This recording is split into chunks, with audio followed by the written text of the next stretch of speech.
ओम शांति। आज 15 मार्च 2024। आज की साकार मुरली रंगीन बड़े बड़े अक्षरों में पढ़ें, सुने और मंथन करें। हम ये प्रतिदिन मंथन प्रातः 6 बजे, साय 4 बजे करते हैं। आप सभी का इसमें स्वागत है। इसके साथ 13 अप्रैल से हमने सहज राजयोग नए भाई बहनों के लिए कोर्स शुरू किया है। वो भी इसी लिंक पर आपको शाम को 5 से 6 बजे मिलेगा, जिसकी सूचना आप नीचे लाइन में देख रहे हैं। आप सभी अपने भाई बहनों को समझा बता करके उन्हें इस कोर्स करने के लिए तैयार कर सकते हैं और उन्हें यह भी बता देना है कि ये जो पहला वीडियो बना था 13 तारीख को, वो भी YouTube पर डाल दिया गया है। वहां से आप उसे देख सकते हैं। नहीं तो आज आपके पास जो मैसेज व्हाट्सएप से आ रहा है उसमें भी आप उस वीडियो को देख सकते हैं। उसका लिंक उस मैसेज के साथ भी आपके पास भेजा जा रहा है। उसे देख लेने से आपका लिंक बना रहेगा पहले वीडियो के साथ दूसरे वीडियो का। और मंथन करने में आपके सहयोग से हम सबका कल्याण ऑटोमेटिक होना है। कौन सी बात किसको समझ में आए और वो सब के लिए हितकारी हो जाए। ओम शांति। आज का मुरली का सार, मीठा मीठा बाबा कहते मीठे बच्चे, ज्ञान सागर बाप, तुम्हें ज्ञान रत्नों, तुम्हें रत्नों की थालियां भर भर कर, तुम्हें रत्नों की थालियां भर भर कर देते हैं। जितना चाहे अपनी झोली भरो। सब फिक्रातों से फारिग हो जाओ। सब फिक्रातों से फारिग हो जाओ। प्रश्न, ज्ञान मार्ग की कौन सी बात भक्ति मार्ग में भी पसंद करते हैं? ज्ञान मार्ग की कौन सी ऐसी बात है जो भक्ति में भी सब उसे पसंद करते हैं? उत्तर, स्वच्छता। पवित्रता है जहां, स्वच्छता है जहां, भगवान है वहां। ये बात क्रिश्चियंस भी एक्सेप्ट करते हैं। सभी धर्मों में इस बात को एक्सेप्ट किया जाता है कि सफाई जरूरी है। चाहे ज्ञान मार्ग हो तो चाहे भक्ति मार्ग हो। ज्ञान मार्ग में तुम बच्चे स्वच्छ बनते हो। बाप तुम्हारे मैले कपड़ों को स्वच्छ बनाने आए हैं। मैले कपड़ों को स्वच्छ बनाने आए हैं। कपड़े कौन से हैं? हमारे कौन से कपड़े हैं? हमारे कपड़े कौन से हैं? ये शरीर। ये शरीर हमारा वस्त्र है। इसको बाबा आए हैं स्वच्छ बनाने। कैसे स्वच्छ बनाते हैं? आत्मा पवित्र बनती है तो आत्मा का ये वस्त्र शरीर भी स्वच्छ बन जाता है। जिसे गुरु ग्रंथ साहब में क्या कहा गया? मूत पलीती कपड़ धोए। कौन आकर हमारे मूत पलीती कपड़ों को धोता है, कैसे धोता है, ये वो नहीं जानते। परमात्मा आकर हम आत्मा को पवित्र बनाते हैं तो हमें ये शरीर भी स्वच्छ मिलता है। जब तक आत्मा पवित्र नहीं बनेगी, आत्मा स्वच्छ नहीं बनेगी, आत्मा में दूषित जो संस्कार हैं वो खत्म नहीं होंगे, तब तक स्वच्छ शरीर, पवित्र शरीर मिल नहीं सकता। आत्मा की शुद्धता ही पवित्र बनाती है शरीर को। आत्मा की पवित्रता ही पवित्र बनाती है प्रकृति को, पांचों तत्वों को।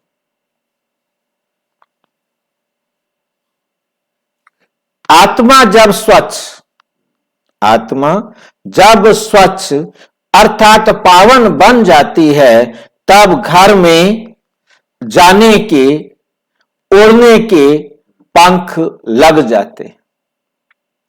घर में जाने के, उड़ने के पंख लग जाते हैं। भक्ति में भी स्वच्छता को बहुत पसंद करते हैं।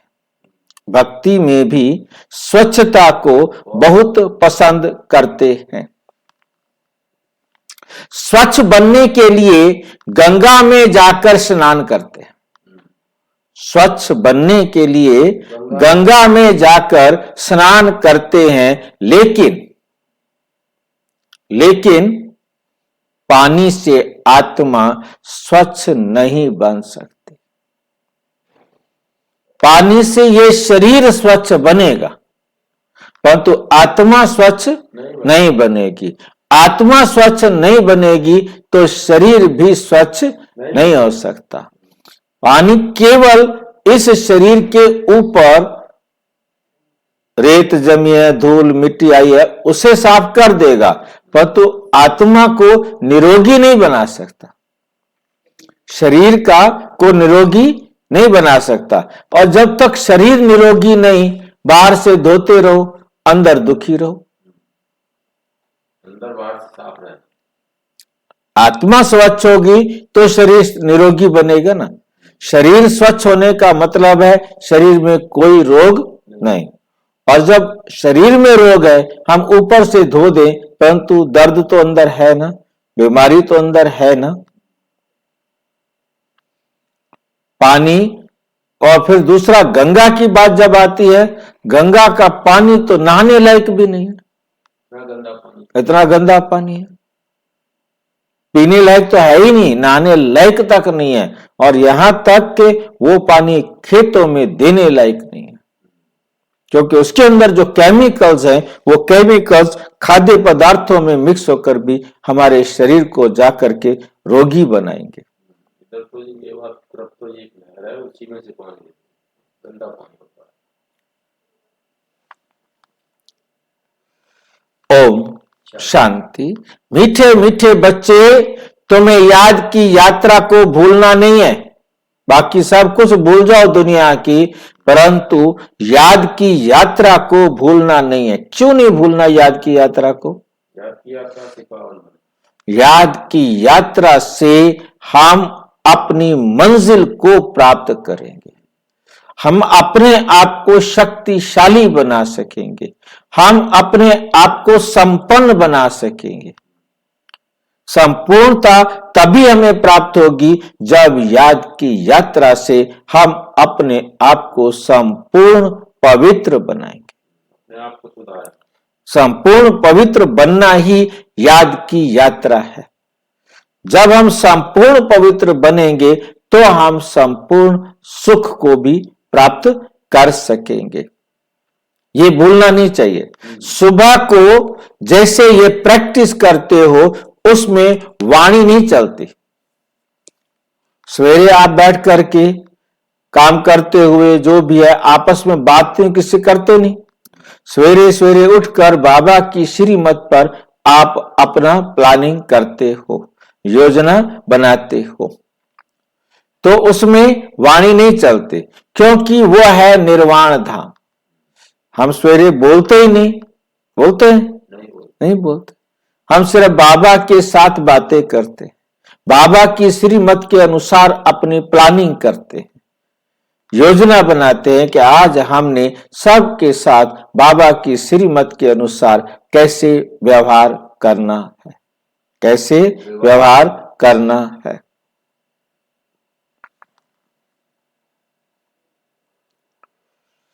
क्योंकि वो है निर्वाण धाम में जाने की युक्ति। अमृत वेले बैठकर एकांत में चुपचाप बाबा की श्रीमत के अनुसार अपने आप को तैयार करना, वो क्या है?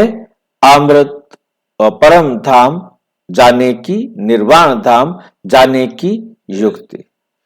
पावन बनने के सिवाय तुम बच्चे जा नहीं सकते, उड़ नहीं सकते, जा नहीं सकते, उड़ नहीं सकते, ये भी समझते हो सतयुग जब होता है, सतयुग जब होता है तो कितनी ढेर आत्माएं उड़कर जाती हैं। अभी तो कितनी करोड़ों आत्माएं वहां सतयुग में जाकर कुछ लाख बचेंगी, कुछ लाख बचेंगे, बाकी सब उड़ जाते हैं। जरूर कोई तो जाकर आकर पंख देता है, वो उड़ने वाले कोई तो पंख देता है। यहां परी की कहानी याद आती है, ज्ञान और योग के पंख। परी वाली कहानी क्या पढ़ते थे हम कि एक परी जो है फरिश्ता इस धरती पर आ गई, उसके किसी ने पंख चुरा लिए। अब वो बेचारी वापस नहीं जा सकती थी, फिर किसी ने आके उसको मदद किया और वो पंख उसको वापस दिए और वो उड़कर अपना चली गई। अब ये कहानी हम पढ़ते थे, परंतु अब बाबा कहते बच्चे आपको मैंने फरिश्ता बनाया था और आप वो पंख लेके इस धरती पर आए थे वापस, क्योंकि अभी परमात्मा ने हमें पंख दे दिए। वो पंख कौन से हमारे? ज्ञान और योग के। और इसका दूसरा नाम क्या है?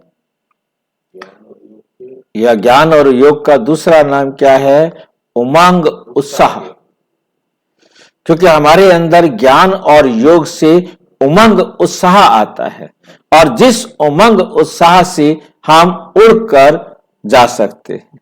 तो उमंग उत्साह परमपिता परमात्मा हमारे अंदर ज्ञान और योग देकर, विधि सिखाकर हमें उमंग और उत्साह के पंख लगाते हैं, जिस उमंग उत्साह से हम परम धाम जाते हैं। और फिर हम परम धाम से यहाँ पाठ बजाने के लिए आते हैं, और माया रावण हमारे इन दोनों पंखों को चुरा लेती है, और फिर हम इस संसार में बंदी हो जाते हैं, कैद हो जाते हैं। तो फिर परमात्मा आकर हमें ज्ञान और योग के पंख देकर, उमंग उत्साह के पंख लगाकर, ज्ञान और योग की विधि से हमें उमंग और उत्साह के पंख लगाकर कहां ले जाते हैं? उड़ाकर घर ले जाते हैं। जरूर कोई आकर पंख देते हैं ना, तो कौन देते हैं पंख? परम पिता परम आत्मा। इस याद की यात्रा से ही आत्मा पवित्र हो जाती है। इनके सिवाय और कोई उपाय नहीं, इनके सिवाय और कोई उपाय है नहीं पावन होने का। पतित पावन भी एक बाप को ही कहते हैं, फिर कोई ईश्वर कहते हैं, परमात्मा कहते व भगवान कहते हैं। है तो एक, अनेक नहीं है, अनेक नहीं है। बाप सबका एक है। लौकिक बाप सबका अपना अपना होता है, बाकी पारलौकिक तो सबका एक ही है। वो एक जब आते हैं तो सबको सुख देकर जाते हैं। सबको क्या देके जाते हैं? सुख देके जाते हैं। फिर सुख में उनको याद करने की दरकार नहीं, वे भी पास्ट हो गया ना। अब बाप बैठ पास्ट प्रेजेंट फ्यूचर का राज समझाते हैं। क्या समझाया है पास्ट प्रेजेंट फ्यूचर का? कि हम प्रेजेंट ही के अनुसार अपना पास्ट और फ्यूचर बनाते हैं। हम प्रेजेंट में रहकर अपना पास्ट और फ्यूचर बनाते हैं। प्रेजेंट ही पास्ट और फ्यूचर का रचयिता है। प्रेजेंट ही पास्ट और फ्यूचर का रचयिता है। जैसा कोई चाहे अपना भविष्य बना सकता है, अपना भूत बना सकता है, जो कुछ भी है स्वयं। क्या वंडरफुल बातें समझाता है ना बाबा। हम प्रेजेंट में अपना पास्ट और फ्यूचर लिखते हैं, पास्ट और फ्यूचर लिखते हैं। इस झाड़ का पास्ट प्रेजेंट फ्यूचर बहुत इजी है। तुम जानते हो कि कैसे बीज से झाड़ होता है, फिर वृद्धि को पाते हैं, आखिरी अंत आ जाता है। उसको कहा जाता है आदि मध्य अंत। आदि मध्य अंत। ये है वैरायटी धर्मों का झाड़। ये क्या है? वैरायटी धर्मों का झाड़, वैरायटी फीचर का झाड़। ये वैरायटी धर्मों का झाड़ है, ये वैरायटी फीचर का झाड़ है। सबके फीचर अपने अपने हैं, सबके फीचर अपने अपने हैं। फूलों में तुम देखेंगे जैसा जैसा झाड़ वैसे वैसे उनके फूल निकलते हैं। जैसा जैसा झाड़ होता है वैसे वैसे उनके फूल निकलते हैं। उन सब फूलों के फीचर्स एक रहेंगे, परंतु इस मनुष्य सृष्टि रूपी झाड़ में वैरायटी है। इस मनुष्य सृष्टि रूपी झाड़ में वैरायटी है। उसमें हर एक झाड़ की शोभा अपनी अपनी होती है। इस झाड़ में अनेक प्रकार की शोभा है। जैसे बाप समझाते हैं श्याम सुंदर, ये देवी देवताओं के लिए है। जब वे सतो प्रधान से तमो प्रधान बनते हैं तो वही सुंदर से श्याम बनते हैं। ऐसे श्याम सुंदर और कोई धर्म में नहीं बनते, और कोई धर्म में नहीं बनते हैं। उनके फीचर्स भी देखो, उनके फीचर्स भी देखो। जापानियों के फीचर्स, यूरोपियंस के फीचर, चीनियों के फीचर्स देखो, सबके अलग अलग है। इंडिया वालों के फीचर्स बदली होते जाते हैं। उनके लिए ही श्याम सुंदर का गायन है, एक धर्म के नहीं। ये मनुष्य सृष्टि का झाड़ है, ये मनुष्य सृष्टि का झाड़ है।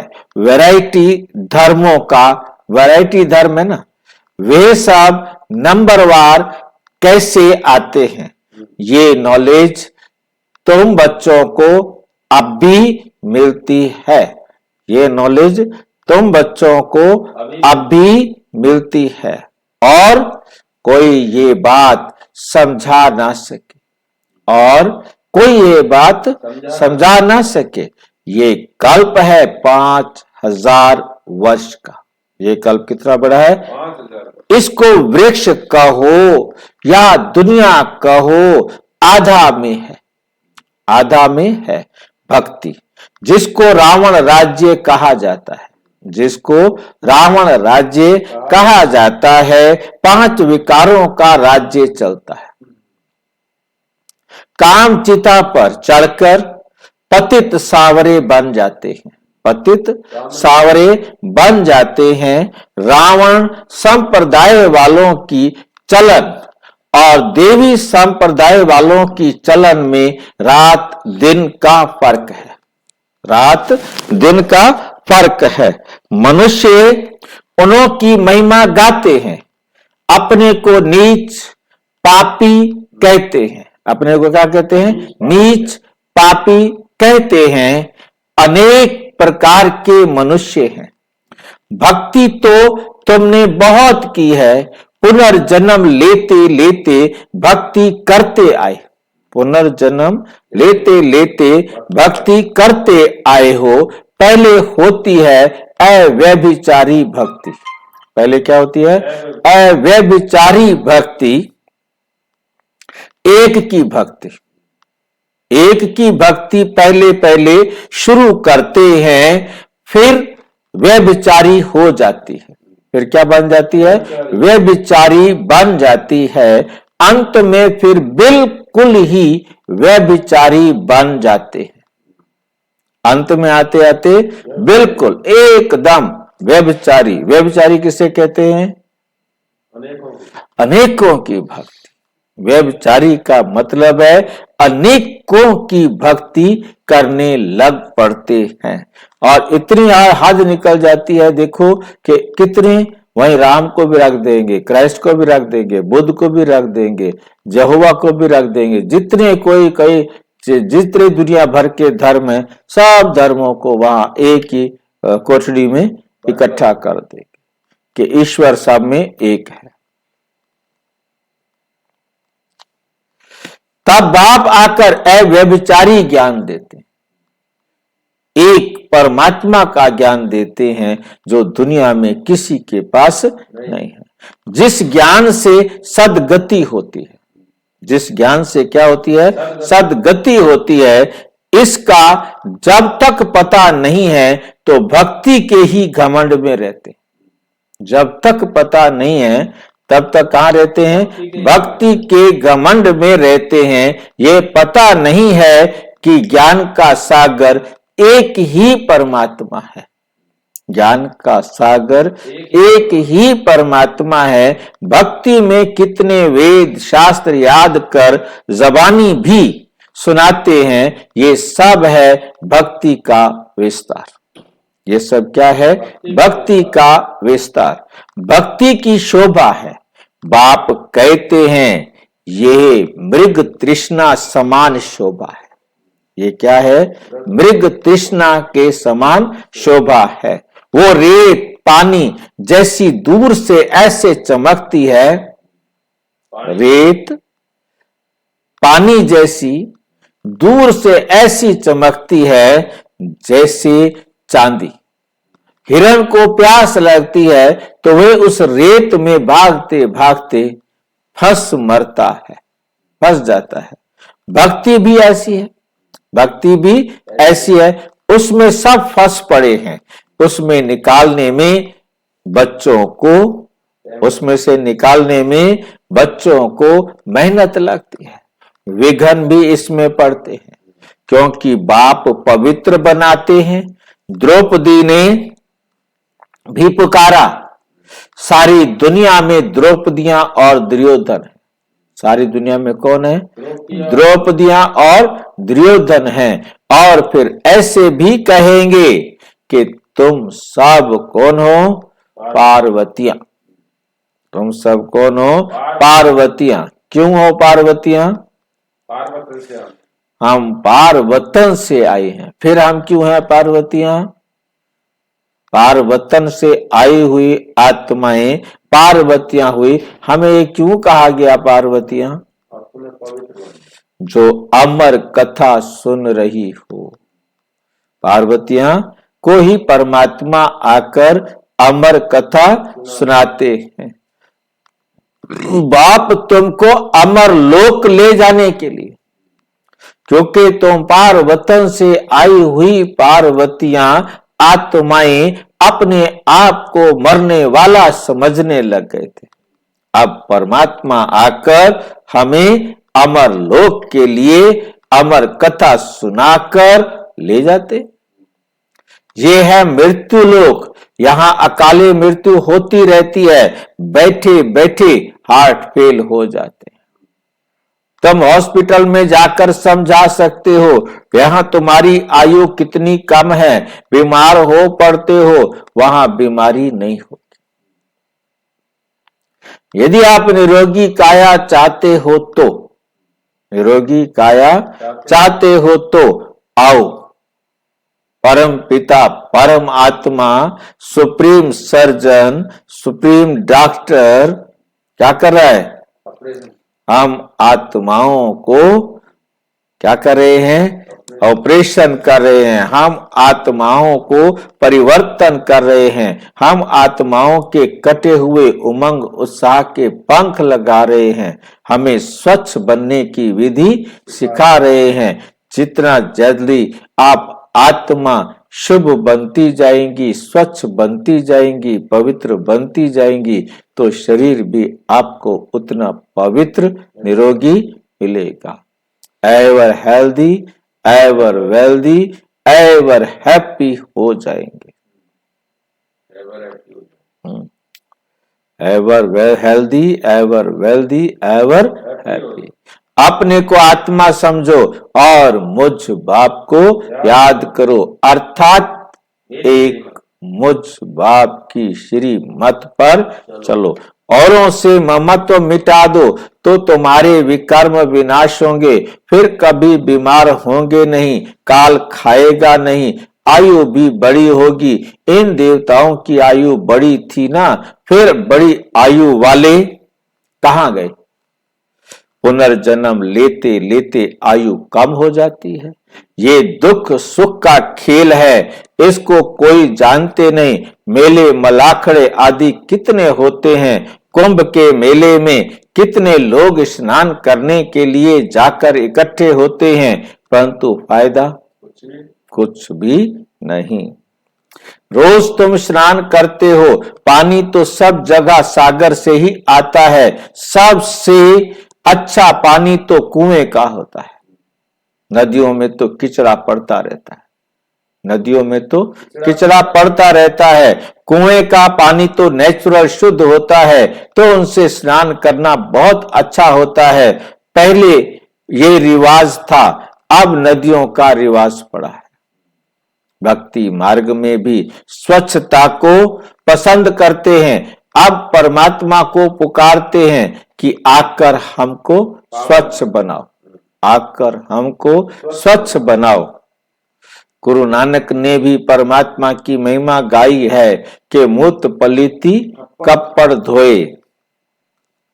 बाप आकर मूत पलीती कपड़ों को स्वच्छ बनाते हैं। यहाँ बाप आत्मा को स्वच्छ बनाते हैं। वो लोग आत्मा को निर्लेप समझते हैं। बाप कहते हैं ये है ही रावण राज्य, सृष्टि की उतरती कला है, गायन भी है, चढ़ती कला तेरे बाणे, सर्व का भला। सर्व की सदगति हो जाती है। हे बाबा, आपके द्वारा सबका भला हो जाता है। सतयुग में सबका भला होता है, वहां सब शांति में है, एक ही राज्य है और उस समय और सब शांति धाम में रहते हैं। अब ये लोग माथा मारते हैं कि विश्व में शांति हो। उनसे पूछो, आगे कभी विश्व में शांति थी जो अब फिर मांग रहे हो? वो फिर कह देते हैं अभी कलयुग में 40,000 वर्ष और पड़े हैं। मनुष्य घोर अंधियारे में है। कहां 5,000 वर्ष का सारा कल्प, कहां एक कलयुग के ही 40,000 वर्ष बचे हुए हैं। बताते हैं अनेक मते हैं। बाप आकर सच बताते हैं कि जन्म भी 84 ही है। लाखों वर्ष हो फिर तो मनुष्य जानवर आदि भी बन सकते, फिर तो मनुष्य जानवर आदि भी बन सकते हैं, परंतु कायदा ही नहीं, कायदा ही नियम नहीं है। कायदा माना नियम नहीं है। 84 जन्म मनुष्य को ही लेते हैं। हम 84 जन्म मनुष्य के ही लेते हैं। उसका हिसाब किताब भी बाप बतलाते हैं। ये नॉलेज तुम बच्चों को धारण करनी है। ये नॉलेज किसने धारण करनी है? तुम बच्चों को धारण करनी है। ऋषि मुनि तो नेति नेति करके गए हैं। ऋषि मुनि नेति नेति करके गए हैं, अर्थात हम नहीं जानते, अर्थात हम नहीं जानते तो नास्तिक ठहरे। हम नहीं जानते तो कौन हो गए? हम नास्तिक ठहरे। क्योंकि परमात्मा को जानना और मानना तब आस्तिक है। सिर्फ खाली मानने वाले भी आस्तिक नहीं, सिर्फ खाली जानने वाले भी आस्तिक नहीं। जो परमात्मा को जानता हो और परमात्मा का कहना मानता हो, तब वो आस्तिक है। हम नहीं जानते हैं तो नास्तिक ठहरे। जरूर कोई आस्तिक होंगे। आस्तिक है देवताएं, नास्तिक है रावण राज्य में। ज्ञान से तुम आस्तिक बनते हो, फिर 21 जन्म का वर्षा मिल जाता है, फिर ज्ञान की दरकार ही नहीं, फिर ज्ञान की क्या जरूरत है। अब पुरुष उत्तम संगम युग है, जबकि हम उत्तम ते उत्तम पुरुष स्वर्ग के मालिक बन रहे हैं। इसमें जितना जो पढ़ेंगे उतना ऊंच पद पाएंगे, पढ़ेंगे लिखेंगे बनेंगे नवाब, विश्व के मालिक बन जाएंगे, नहीं तो होंगे खराब, कम पद हो जाएगा, पद छोटा हो जाएगा। परंतु वे राजाई है सुख की, और यहां है राजाई दुख की। यहां पर राजाई किसकी है? दुख की। आस्तिक बने हैं तो सुख की राजाई करते हैं, फिर रावण आने से नास्तिक बन जाते हैं तो दुख होता है। भारत जब सॉल्वेंट था तो अथाह धन था, तो अथाह धन था। मंदिर बनाने के लिए इतने पैसे थे तो खुद के पास कितने पैसे होंगे? सोचो, इतना बड़े बड़े मंदिर बनाए तो उनके पास खुद के पास कितने पैसे होंगे? ये इतने पैसे कहां से मिले? शास्त्रों में लिखा है सागर ने थालियां भर भर कर दी। अब सागर और फिल्म में दिखा देते हैं, सागर से परियां फरिश्ते आ रहे हैं, थालियां भर भर के हीरे ले आते हैं, और क्या बोलते हैं, जो विश्वकर्मा है वो स्वर्ग बना देता है। अब ज्ञान सागर तुमको रत्नों की थालियां भरकर देते हैं। अब वास्तव में बाबा कहते मैं हूं ज्ञान का सागर, मैं ज्ञान रत्नों से थालियां भर भर कर तुमको देता हूं। अब तुम्हारी झोली भर रही है। वो शंकर के आगे जाकर कहते हैं भर दो झोली, बाप को जानते नहीं, अब तुम जानते हो। बाप हमारी झोली भर रहे हैं, बाप हमारी क्या कर रहे हैं? झोली भर रहे हैं। जितना जिसको चाहिए सो भरे, जितना जिसको चाहिए सो भरे। जितना अच्छी रीति पढ़ेंगे, जितना अच्छी रीति पढ़ेंगे उतना ऊंच पद पाएंगे, स्कॉलरशिप मिलेगी। चाहे तो ऊंचे ते ऊंचे डबल सिरताज बनो, चाहे तो प्रजा या गरीब प्रजा जाके बनो, या दास दासी बनना चाहे बनो, आपकी मर्जी है। बहुत हैं जो फारकती भी दे देते हैं, ये भी ड्रामा में नूंद है, ये भी ड्रामा में नूंद है। बाप कहते हैं, बाप कहते हैं, क्या कहते हैं बाप? मुझे याद करो, मुझे कोई फिक्र नहीं, आपको कोई फिक्र नहीं, मैं तो फिक्र से फारिग हूं, तुमको भी बना रहा हूं, मुझे कोई फिक्र नहीं, तुमको भी बेफिक्र बना रहा हूं। मुझे याद करो का मतलब क्या हुआ? जैसे मुझे फिक्र नहीं है ऐसे तुम भी फिक्र क्यों करते हो? ठीक है क्या नहीं? मेरे को देखो, मैं बेफिक्र हूं, तुम भी बेफिक्र बन जाओ, तुमको भी मैं बेफिक्र बना रहा हूं। फिक्र से फारिग स्वामी कींदा सतगुरु मेरे, मतलब एक भजन बना हुआ है, फिक्र से फारिग, चिंताओं से फारिग किया स्वामी मेरे सतगुरु ने। तो स्वामी जो सबका बाप है, स्वामी तो बाप मैं हूं ना, परमात्मा कहते, मैं आकर तुमको सब फिक्र से, सब चिंताओं से क्या कर देता हूं? मुक्त कर देता हूं। उनको मालिक भी कहते, स्वामी को मालिक भी कहते हैं। बाप कहते हैं मैं तुम्हारा बेहद का टीचर भी हूं, भक्ति मार्ग में तुम अनेक टीचर से अनेक विद्याएं पढ़ते हो। बाप जो तुमको पढ़ाते हैं ये सबसे न्यारी नॉलेज है, ये सबसे न्यारी नॉलेज है। वह है ज्ञान का सागर, जानी जानन हार, नहीं कहना वो ज्ञान का सागर है, जानी जानन हार नहीं कहना। ऐसे बहुत कहते हैं, आप तो हमारे अंदर की जानते हो। बाप कहते हैं मैं कुछ नहीं जानता, मैं कुछ नहीं जानता हूं, मैं तो तुम बच्चों को पढ़ाने के लिए आता हूं। तुम आत्मा अपने इस तख्त पर विराजमान हो, मैं भी इस तख्त पर बैठा, मैं भी इस तख्त पर बैठा हूं। आत्मा कितनी छोटी बिंदी है ये कोई जानता ही नहीं।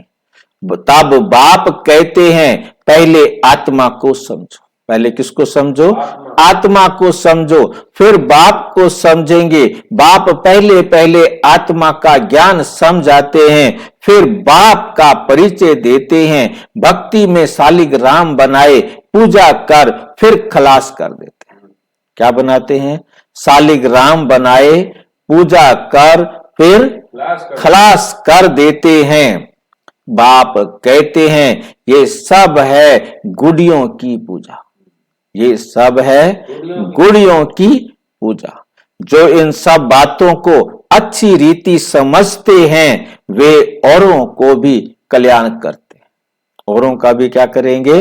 कल्याण करते हैं। बाप भी कल्याणकारी है तो बच्चों को भी बनना है। कोई तो औरों को दलदल से निकालते खुद फंस मरते हैं। औरों को दलदल से निकालते हैं और खुद फंस मरते हैं। अपवित्र बन पड़ते हैं की कमाई चट कर देते हैं, की कमाई चट कर देते हैं। इसलिए बाप कहते हैं खबरदार रहना, खबरदार रहना। काम चिता पर बैठने से ही तुम काले बन पड़े हो। तुम कहेंगे हम ही गोरे थे, हम ही काले बने, हम ही देवता थे, हम ही नीचे उतरे, नहीं तो 84 जन्म कौन लेते हैं।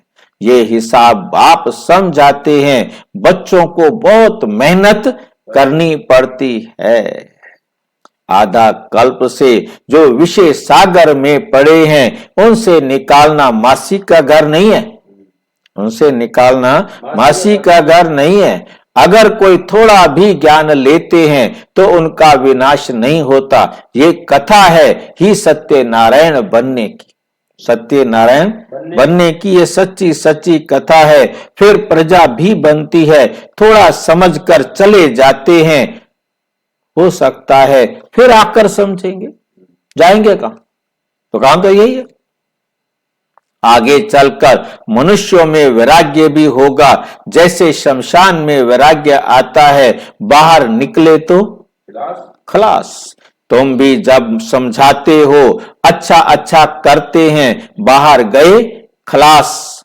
कहते हैं ये काम उतार कर आएंगे, ये काम पूरा करके ना फिर आएंगे। बाहर जाने से माया माथा मूड लेती है। कोटों में कोई निकलते हैं। राजाई पद पाना इसमें मेहनत लगती है। हर एक दिल से पूछे बेहद के बाप को हम कितना याद करते हैं। कहते हैं बाप की याद भूल जाती है। अरे बाबा क्या कहते हैं? बच्चे कहते हैं बाप की याद भूल जाती है। बस गुस्सा आ जाता है फिर बाबा को। जब गुस्सा आता है तो कैसे बोलते हैं? कहते हैं मुझे गुस्सा नहीं आता। अरे अज्ञान काल में भी कभी ऐसे कहते हैं कि हमको बाप भूल जाता है? अज्ञान काल में कोई नहीं कहता हमको बाप भूल जाता है। अब ज्ञान मिल गया है, समझ मिल गई है, फिर कहते हो हम बाप को भूल जाते हैं। बाप कहते हैं भल कितने भी तूफान आए तुमको हिलना नहीं है। तूफान आएगा, सिर्फ कर्म इंद्रियों से कर्म नहीं करना। तूफान आ जाए कोई विकार का, परंतु इन कर्म इंद्रियों से कर्म नहीं करना। हाँ, पाप कर्म नहीं कर देना। कहते हैं बाबा माया ने जादू लगा दिया। बाबा कहते मीठे मीठे बच्चे याद करो, मुझे याद करो, मेरी श्रीमत पर चलो तो तुम्हारी कट निकल जाएगी। आत्मा पर कट जंक चढ़ती है, वे निकलेगी याद से। बाप भी बिंदी है, बाप भी क्या है? बिंदी है। और सिवाय बाप की याद के और कोई उपाय नहीं कट उतारने का। अच्छा, मीठे मीठे सिक्की लधे बच्चों प्रति माता पिता बाप दादा का याद प्यार और गुड मॉर्निंग। रूहानी बाप की रूहानी बच्चों को नमस्ते। हम रूहानी बच्चों की रूहानी बाप दादा को नमस्ते, नमस्ते, नमस्ते। धारणा के लिए मुख्य सार नंबर 1, कल्याणकारी बाप के हम बच्चे हैं, इसलिए अपना और सर्व का कल्याण करना है। अपना भी कल्याण करना है और सर्व का कल्याण करना है। कोई ऐसा कर्म ना हो जो की कमाई खत्म हो जाए। इसमें खबरदार रहना है। इसमें क्या रहना है? खबरदार रहना है। पढ़ाई अच्छी तरह से पढ़कर ज्ञान रत्नों से अपनी झोली भरपूर करनी है। स्कॉलरशिप लेने के लिए पुरुषार्थ करना है। बाप समान फिक्र से फारिग निश्चिंत रहना है। बाप समान फिक्र से फारिग निश्चिंत रहना है। वरदान, महसूसता शक्ति द्वारा, कौन सी शक्ति के द्वारा? महसूसता शक्ति द्वारा अपुराने स्वभाव संस्कार से न्यारा बनने वाले माया जीत भाव। क्या बनो? माया जीत भाव। इस पुरानी देह के स्वभाव और संस्कार बहुत कड़े हैं, जो माया जीत बनने में बड़ा विघ्न रूप बनते हैं। स्वभाव संस्कार रूपी सांप खत्म भी हो जाता है, लेकिन लकीर रह जाती है। लेकिन लकीर रह जाती है, जो समय आने पर बार बार धोखा दे देती है। कई बार माया के इतने वशीभूत हो जाते, जो रॉन्ग को रॉन्ग भी नहीं समझते। रॉन्ग को रॉन्ग भी नहीं समझते, परवश हो जाते हैं। इसलिए चेक करो और महसूसता शक्ति द्वारा पुराने छिपे हुए स्वभाव संस्कार से न्यारे बनो, तब माया जीत बनेंगे। तब क्या बन जाएंगे? माया जीत बनेंगे। अच्छा स्लोगन है, मेरेपन के अनेक रिश्तों को समाप्त करना। मेरा पापा, मेरी मम्मी, मेरा बेटा, मेरा भाई, मेरा पड़ोसी, मेरा दोस्त, मेरे जितने भी रिश्ते हैं, इन सब को क्या करो? समाप्त करना ही फरिश्ता बनना है। कोई रिश्तेदार नहीं, फरिश्ता बनना है। अच्छा, ओम शांति। और विस्तार से जानने के लिए प्रजापिता ब्रह्मा कुमारी ईश्वरीय विश्वविद्यालय के किसी भी सेवा केंद्र पर संपर्क करें। और यदि कोई प्रश्न है तो 9213106986 पर केवल टेलीग्राम करें। 9650692270 पर केवल व्हाट्सएप करें, फोन नहीं। ओम शांति।